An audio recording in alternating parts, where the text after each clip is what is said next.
कभी आपने किसी ऐसी झील के बारे में सुना है जहां पानी के नीचे सैकड़ों इंसानों के कंकाल तैर रहे हों? कहते हैं ये झील किसी इंसान की नहीं बल्कि मौत की अपनी बनाई हुई कब्रगाह है, जहां हर साल बर्फ के नीचे से नई लाशें बाहर आती हैं। भारत के हिमालय की ऊंचाइयों में एक ऐसी झील मौजूद है जो सदियों से इंसानों को अपने अंदर गायब कर रही है। इसका नाम है रूपकुंड लेक, पर दुनिया इसे जानती है स्केलेटन लेक यानी मौत की झील के नाम से। कहा जाता है जो एक बार यहाँ पहुंचा वो या तो लौट कर नहीं आया या फिर लौट कर भी कभी वैसा नहीं रहा। साल था 1942 का। ब्रिटिश सैनिकों का एक दल उत्तराखंड के पहाड़ों में गश्त कर रहा था। उन्होंने देखा बर्फ के बीचों बीच एक झील है, लेकिन पास जाने पर नजारा देखकर उनके रोंगटे खड़े हो गए। झील के चारों ओर सैकड़ों इंसानी कंकाल बिखरे पड़े थे। सैनिकों को पहले लगा शायद ये किसी पुराने युद्ध के सैनिकों के शव हैं, पर झील इतनी ऊंचाई पर थी कि वहां पहुंचना ही मुश्किल था, तो फिर ये सब यहाँ कैसे आए? कई साल बाद वैज्ञानिकों ने इस झील पर रिसर्च शुरू की।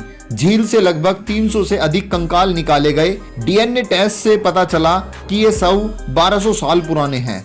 और सबसे हैरानी की बात ये थी, इनमें से कुछ लोग दक्षिण भारत, कुछ नेपाल और कुछ लोग हिमालय के दूसरे हिस्सों से आए थे। 16,000 फीट की ऊंचाई पर ये अलग अलग जगहों के लोग एक साथ कैसे पहुंचे?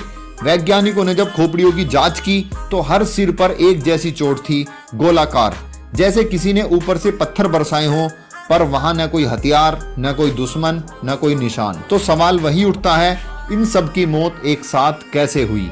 स्थानीय लोग कहते हैं ये कोई साधारण जगह नहीं थी बल्कि नंदा देवी माता का मार्ग था। कहानी है राजा जस धवल और उनकी रानी तीर्थ यात्रा पर आए थे। उनके साथ सैकड़ों लोग थे। संगीत, नाच, खाना, देवी के इलाके में शोर मचाना मना था, लेकिन उन्होंने इसका उल्लंघन किया।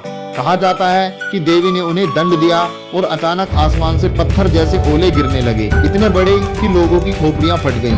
कुछ ही मिनटों में पूरा दल खत्म हो गया। ये कहानी सुनकर आज भी स्थानीय लोग उस रास्ते से डरते हैं, लेकिन वैज्ञानिकों का मानना है यह सच भी हो सकता है, क्योंकि हर शव पर चोट के निशान ओलों जैसी वस्तु से हुई टक्कर जैसे हैं। पर एक और रहस्य है, इन कंकालों की उम्र और डीएनए अलग अलग हैं, यानी झील ने अलग अलग समय पर कई यात्रियों को निगल लिया। हर साल जब बर्फ पिघलती है, झील अपने भीतर छिपे हुए नए कंकालों को उजागर करती है, जैसे वो अब भी अपनी भूख मिटा रही हो। कई यात्रियों ने बताया कि वहाँ अजीब सी आवाजें आती हैं, जैसे कोई हवा नहीं बल्कि किसी की फुसफुसाहट हो। कुछ कहते हैं रात को झील के पास सफेद साए दिखाई देते हैं जो धीरे धीरे बर्फ में समा जाते हैं। वैज्ञानिक कहते हैं यहाँ का तापमान और खनिज इन हड्डियों को सड़ने नहीं देता, लेकिन स्थानीय लोग अब भी मानते हैं कि ये झील देवी का श्राप है और जो भी यहाँ आता है वो हमेशा के लिए उसका हिस्सा बन जाता है। शायद ये झील हमें याद दिलाती है कि इंसान चाहे जितना शक्तिशाली हो जाए,